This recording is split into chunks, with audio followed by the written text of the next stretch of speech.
Yo, it's good, man. I know it's been a minute. It's been a minute. I just, been having to go through the life, all of these things. I wanted to touch on this subject 'cause I was just chilling, getting my mail on, and I was watching Gilbert Arenas and Low going over all of this. Well, if T Mac could have won rings with the Lakers and this and that, and all this ring culture arguments about do rings matter, do they not? Now, I'm gonna put it like this.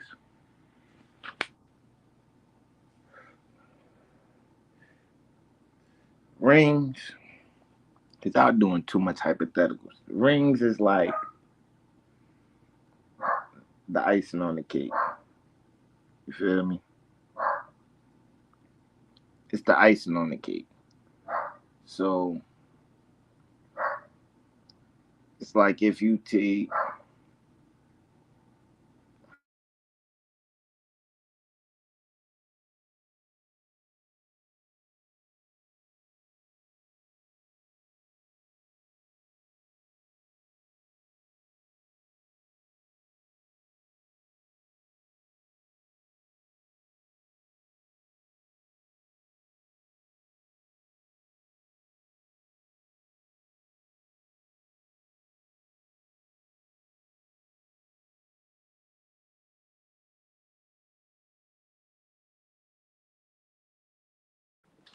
I'm bad dog, the freaking dog barking in my video.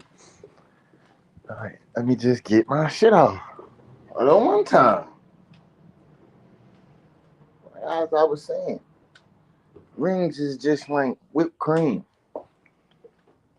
You know, it tastes good when you just whatever eating the whipped cream out the can.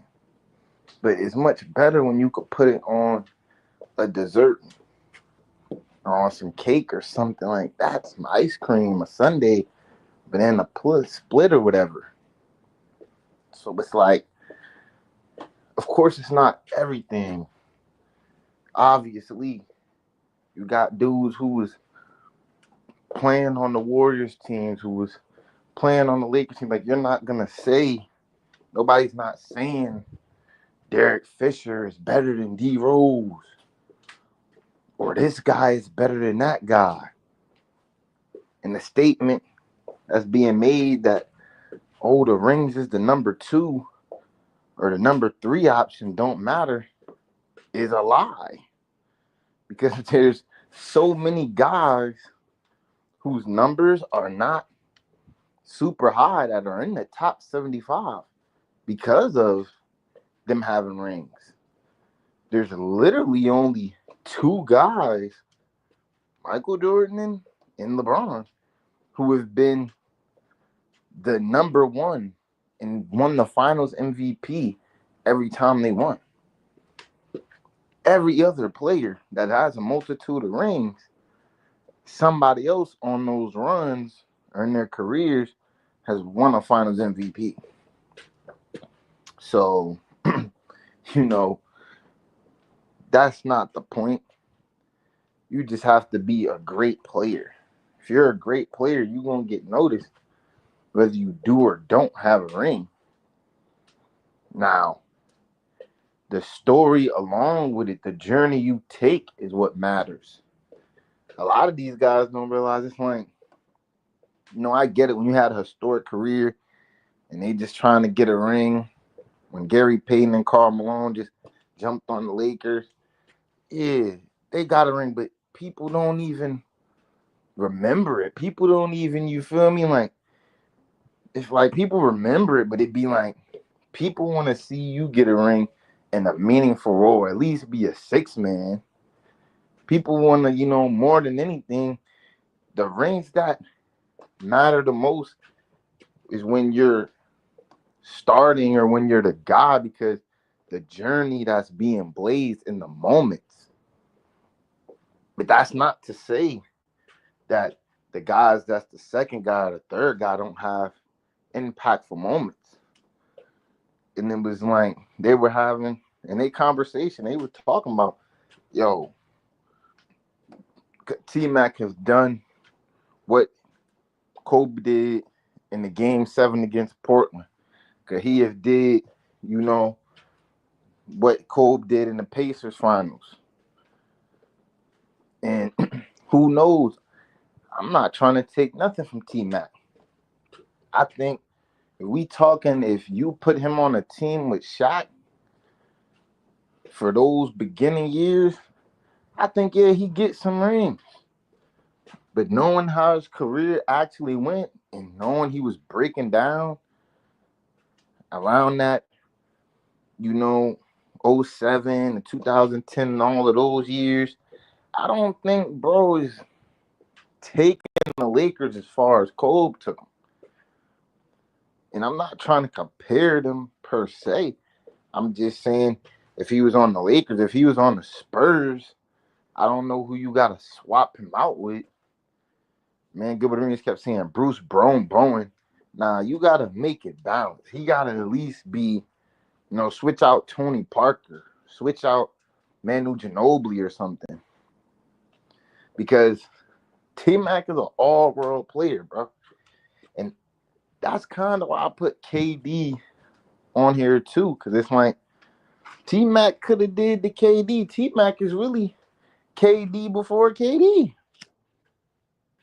Just more athletic with a little less three-point proficiency. But especially playing in a slower era, and he averaged damn near some of those seasons the same thing or more than the man.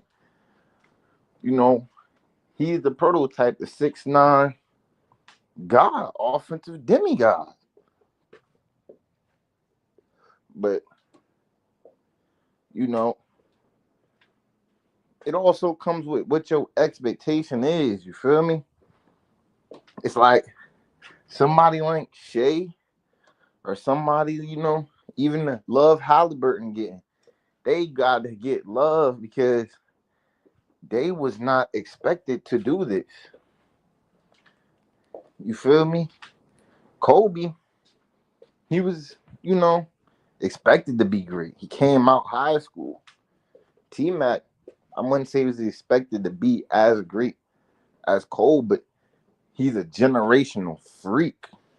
He's 40-inch vert, 6'9", handle everything. So, not to say T-Mac necessarily disappointed, but the man ain't never made it out the first round. I don't even know how a dude who never made out the first round could really talk about doing anything as a number 1 or number 2 option. Feel me? I could see him with certain players if you playing with LeBron or Shaq, guys that's so dominant at their time. Maybe Tim Duncan with Kobe, the players like that. But I really want to know how many teams could T-Mac have played on that was in his era and won a ring. I don't really give a damn about it's a multitude of players that, they could have been on this team or that team. Maybe you switch things out. And if you have pieces that fit, if they fit kind of that same position. But what could you have done? Or when it's a championship, that's what I'm saying. Like, I can't definitively say when Kobe went to the 3 straight later on without Shaq, what would his T-Mac done? Then you got guys like KD trying to hold. I won the 2 rings and this and that. Bro, you have to realize the man Steph and them won without you. and one when you left. At the end of the day, you ain't been to the conference finals since, my brother. It's just giving that LeBron. It's like dudes be thinking you gotta kiss their ass. At the end of the day, KD, you're not even in the GOAT debate at all. I could at least say LeBron's in the GOAT debate. You know, I wouldn't say nobody's dumb for saying LeBron's the GOAT. He has the accolades. KD, you're not in the GOAT debate, dog. You are one of the greatest scorers of all time, Hall of Famer, all of these things, yes. But it just seems like you're getting upset because people are not saying you're in the GOAT debate. No, you're not. The only time that you proved to win anything, it's not about you thinking I'm the best player. You went to something that somebody else built. That's why LeBron, he could say, I don't know what he says. Oh, the bubble ring was this and that, the Harden ring. I get it, whatever, cool, whatever. But his favorite ring, the ring that meant the most to me, that boosted his legacy, was that Cleveland ring. Because that's the ring he said, when he said that was what made me the GOAT. The story of what he didn't go nowhere. I mean, he teamed up per se, but at the end of the day, Kevin Love didn't have no rings. Kyrie was a young bull. There wasn't nobody to be like he went somewhere where something was already built. Steph Curry already had a kingdom built. That's the thing, KD. You can't build anything around you. Every time they try to build something around you to be the cornerstone of the franchise, it doesn't work. That's why you're not in the GOAT debate. That's why people are saying what they saying to you. Because you want to play by your rules, but think, well, I'm talented in this and that. Yeah, you got that. Nobody's not taking that from you. But that's shit that we already knew. We knew when you first came in on the Supersonics and with OKC that you was going to be one of the most dangerous lethal weapons of all time. We never seen anything like it. We're not going to take nothing from you. But at the end of the day, all that comparing you to LeBron, comparing you to Kobe, comparing you to Steph and this and that, as far as when it comes to this, that competitive part of it, that like Meek said, it's levels to this shit, dog. When it comes to leading guys through the fire, yeah, you're a great baller. But when it comes to when everything's on the wood and it's my team against yours, we gotta go get it. You don't seem that interested. You seem more like, well, it's whatever. It's just a game type. Like you just on them dudes like you don't take the losses that personal. Like, you damn near like on some Kawhi time, and it is what it is. But that's why I respect Kawhi. He do what he do and be in his spot. But that's the crazy thing. It's like Kawhi's one ring on Toronto is worth more than both of your rings on Golden State. Because he went somewhere and won where nothing was built, and they'll probably never win again. That ring that young boy just got where you left, Shay, that ring is worth more than both of your rings, dog. He took one of the youngest teams, had one of the best defenses, scored over 3,000 points. That's what I'm saying. He had the moments. He beat Jokic. He beat the man to beat a man. He didn't go fucking join the man. That's what you're not getting. You went and joined the man. Steph Curry and LeBron already had their rivalry going. Steph Curry skipped the line on you. Yeah, probably not as far as whatever the points, the metrics, the this and that, but as far as the public perception of superstardom and what it, elevating the game, that brand, that was that dude. And that was that dude since you wanted to go be on his team instead of beating him. That's the biggest problem I got with a lot of these guys is, acting like rings. Y'all know that. Dude, a dude like J.R. Smith, his rings don't make him Amon Shumpert. And JR, he's a solid 6 man. I'm not trying to say like dudes is chopped cheese, but I would never say they was on the level of a T-Mac or a KD or Allen Iverson or a Charles Barkley. I would never. Or a Patrick Ewing. I would never say dudes, like Robert Horry with all them rings is, yeah, he should be on the top 100 list. He got 7 rings. He didn't put in enough pain with those rings. He was a role player. He was a solid when he did his thing. He had his moments.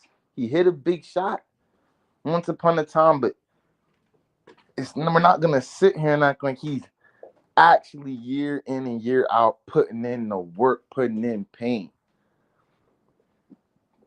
Like, dudes got to stop, and I give dudes some, like me, I don't use the term loser.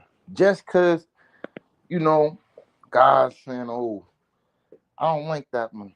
Low and certain guys on the channel say guys is losers. Like, just because you didn't win a championship in the NBA don't make you a loser, my boy. Like, because you won't lace it up against them motherfuckers to show you what's a loser. These guys is full-time assassins. The same guy you calling a loser in the NBA could go play in any other league in the world and be a back-to-back fucking champion. So I'm not going to sit here and be like, well, he's a loser. Just because he couldn't get past teams that was built to win, basically. Y'all got to realize this is the most period the NBA done been through. In the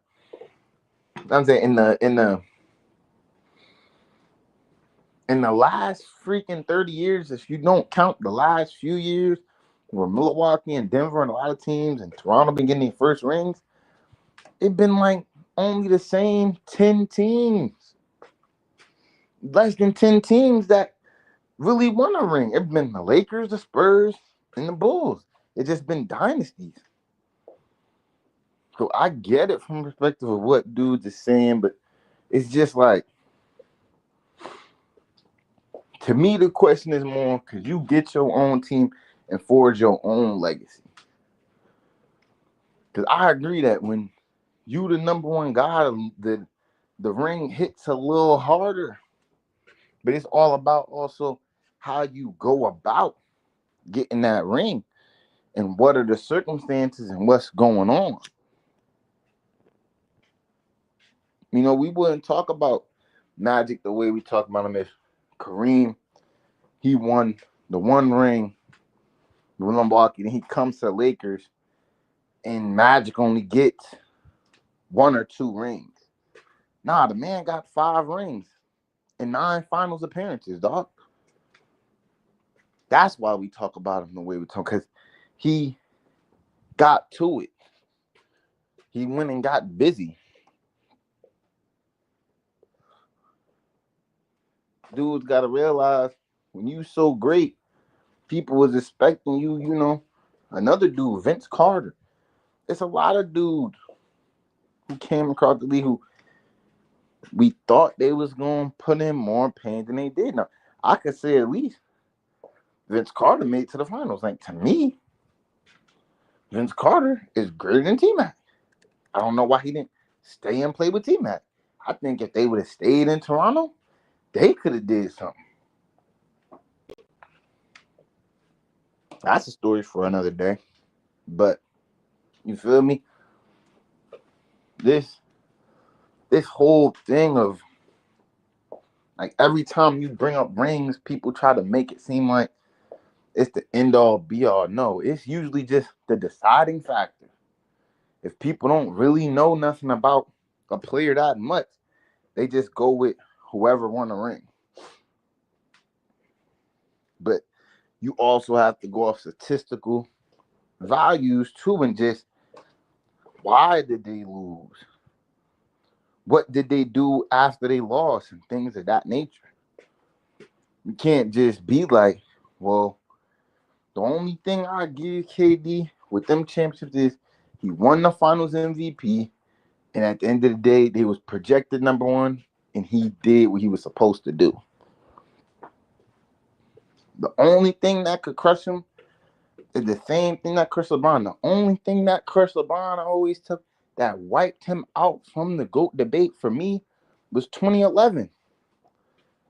You went up there and said not one, not two, not three, not four, not five, and all, not six, not seven, and got your ass whooped.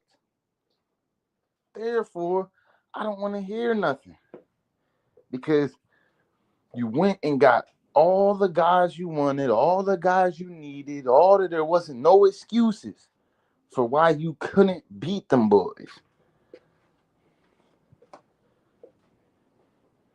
You had even the championship experience. You had youth on your side. You had better dudes. Then they want to make the excuse, well, he didn't know that he was supposed to. Come on, bro.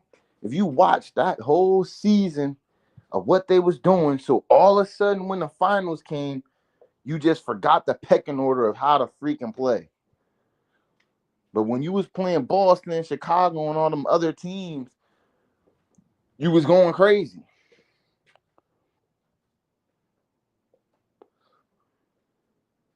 And Indiana and all them other teams. But that's what I'm saying. I mean, LeBron's something good, but I'm just saying he's not my GOAT because of that. You feel me? I'll put him number 2 or number 3. For me personally, Kobe is number 2. I really go off of impact. I go off of the impact of the players. Kobe has that impact, dog. He's the only dude that you could say he won 3 rings. They tried to finesse him and try to act like he was a sidekick, even though Shaq had been in the league getting clapped the whole time in the Lakers. Kobe over here going crazy in pivotal moments for them to get a ring. And then he leaves that guy, and ends up with more rings than that guy that everybody was saying was carrying him. That's rare, dog. And just he brought something different to the game. There's nothing you could take from the dude. It's just impact. And I'm a Spurs fan. I love him as far as all the metrics, the statistics, the defensive play. You would think, nah, Tim Duncan, he's better. He's better. But I would say Tim Duncan we had a little more stability. We had Tony Parker, Manu. We had, you feel me, better role pieces. Robert Horry. They had Robert Horry too. But we had, just our role pieces always seemed. We had Stephen Jackson. Like, we just had elite role pieces. Greg Popovich, one of arguably the best coach of all time. 20 straight playoff runs. It's just, you feel me? But as far as just we talking like just a specimen as a player. You don't get there ain't no Kobe Bryant just running around, dog. There's not just Tim Duncan around, but it's just like that shit is something different, dog. That man's love for the game and what he brought to the game. Kids even today is throwing paper balls in the garbage and saying what? Kobe. For a reason, dog. It's like somebody telling me that it's dude, ain't no receiver. The only receiver who ever been had as much influence as a T.O. or a Randy Moss is Odell. Because he had all the kids. The man Moss literally had us outside to him. Yo, you got Moss.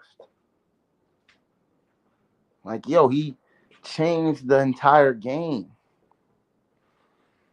T.O. changed the entire game, dog. Like, so and I'm not saying T-Mac or KD didn't change the game. They're great in their own right. And we shouldn't chastise them like they're losers. But yes, you're subject to criticism if you can't get it done. If you such as great and this and that and that and this and like you winning scoring titles, we expect the person that's winning scoring titles to get out the first round. Because in most other years, you look at some of these guys who's been winning scoring titles, they at least get out the first round. Yes, we expect somebody who's a 7-foot demigod, and you got Westbrook and James Harden, and y'all just hooping and you winning scoring titles and MVP. We expect you to eventually win a ring, this and that. And I keep telling these people, I don't have a problem with player movement. I love it. I love it. I love that people have the ability to do what they want. But it's a difference between forging your own path and being like, you know what, I ain't about to be on this team because they ain't got it popping how we need it. They rubbed me wrong. I have no problem with you leaving somewhere. It's like right now. If I move from where I'm at now and I'm like, I'm going to go somewhere else. But I'm not going to go ride another person's wave. I'm not going to go be like, I'm moving to Diddy house. No Diddy, like, I'm moving to Drake house. I'm moving to this place where the kingdom is already built. Where I have to split up a bigger, because that's what's going to happen. You have to split up a bigger division of the pie. But now you want all the glory. You want all the glory, but you went somewhere where a kingdom was already built. So a point was already proven. You should have, KD or T-Mac, y'all should have went to team, well, I could say T-Mac went to teams that was, they wasn't necessarily powerhouses and this and that. Orlando and Houston made it to a few finals. I think Orlando never won. But I'm just saying, especially in KD's case, you should have went, or LeBron, he should have went somewhere like, why ain't nobody go to Utah Jazz or the T-Wolves? Or, you feel me? Go to, you feel me? At that time, shoot. Yeah, he could have went to Houston with James Harden. Why didn't nobody go to, LeBron could have went to OKC with Russ and did some, I beat him, now I'm going to win. They first ring for him. Or they could have went to Denver, Milwaukee, Indiana. Go to some team where you the man. Don't go to somewhere where it's somebody currently there and they the man. And then it's be mad because people not saying you're the man.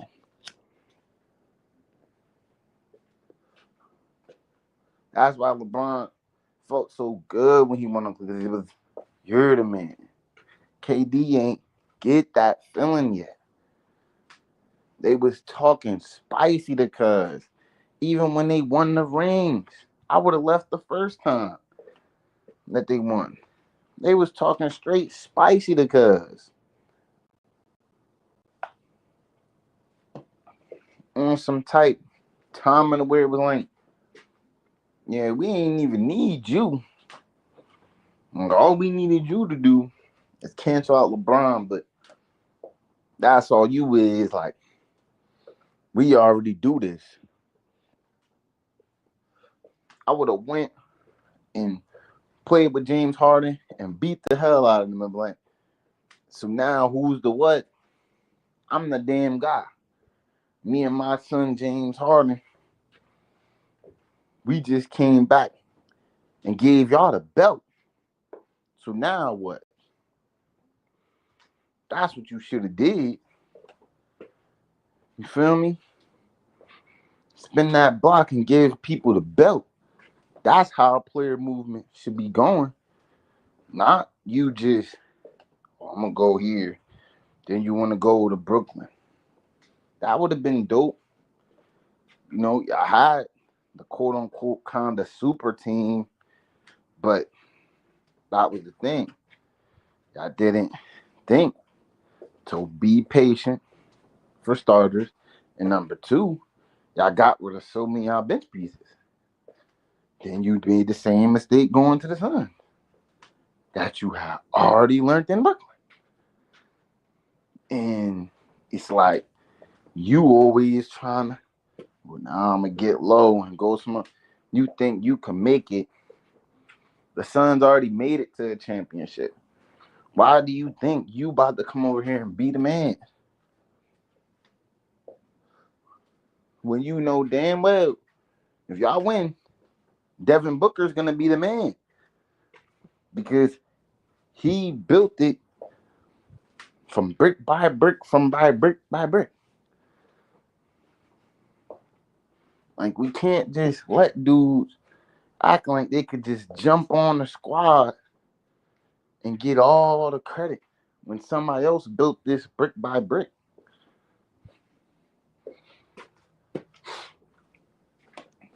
I think if a dude come to my house and mow the lawn or help me, feel me, he fix the blinds up or fix this and that up, and he's like, yeah, I'm the man of the crib, bro. I'm the man of this and that. Nigga, you just got here. It's not gonna be the same. It's somebody who actually was through thick and thin and progressing and building it up, dog. So, you know, I get what T Man is saying. There are plenty of championship caliber players that, if in some type of alternative universe or in a 2K simulation, you could put them on certain teams and they could win a ring. They could be in the conversation to win more rings. But we have to stop, bro. We can't compare dudes or be like this and that. Like, I don't think he was comparing himself. I'm not blaming T Mac. Just putting him in the name, but it's really you fans that I'm addressing. It's like, we really gonna sit up here and compare a dude that ain't been out of the first round to a man with 5 championships? Like, come on, dog. And then LeBron want to make all these football analogies. Dude, there are QBs that are in the conversation as far as talented. I talk about all the time. I got Aaron Rodgers, Peyton Manning, Dan Marino, John Elway, a lot of guys who technically they're more talented than Tom Brady. But you have to do your research. They not gonna take the pay cuts bro took. They not gonna let Belichick talk to them the way. It's a whole different thing when you was a 6th-round pick and all of this stuff is going on and you're being molded a certain way and being selfless and really buying into all of these things to win, to, when you the man. And then it takes so much luck. I don't think people understand how much luck it takes to win a championship. There's only one champion a year. No matter what bracket or what level of sports you play, there's only one champion annually. Like, I don't get it why people just think it's so easy. It's crazy, dog. It's like, if we talking, that's why I always put it from, we have the best conversations or how good they are as far as the best and the greatness. When we take more of their accolades and things like that into, the conversation. No, Tom Brady was never the best QB in the NFL to me. But also, he was never the best, the most paid. So that's what he didn't have to be the best if he could be the second best or top 5 or this or that when he's not getting paid as much as everybody else. So his team is better. Wow. Peyton Manning was signing $100 million contracts. And all these other guys were signing these crazy contracts. You feel me? So I just got to keep that in mind, bro. Y'all saying this and that, yeah, you would think the way Tom Brady went, he's the GOAT. He cheated. He did everything. He did everything it took to win. And when he left New England, what did he do? Win again. So that is the standard of, if there was what makes him the GOAT. And this is, you don't have to ever say it. It's when you look at a guy and you're like, damn. Well, if you's a QB or you playing this sport or whatever, and you want to be somebody whose story sounds the most luxurious, what would you want to be? You want to be Tom Brady. You want to get 7 rings or whatever, get all the money, bunch of fame, bunch of endorsements, etc. Yada. Yeah, you would want to be Tom Brady. Yeah, it was a lot of guys who, as far as in between them lines, who the spin on the ball was better, or at least the arm strength, this and that. But you'd rather be Tom Brady. You'd rather be Tom Brady. So I'ma holla at y'all boys though, man. Just had to address all that.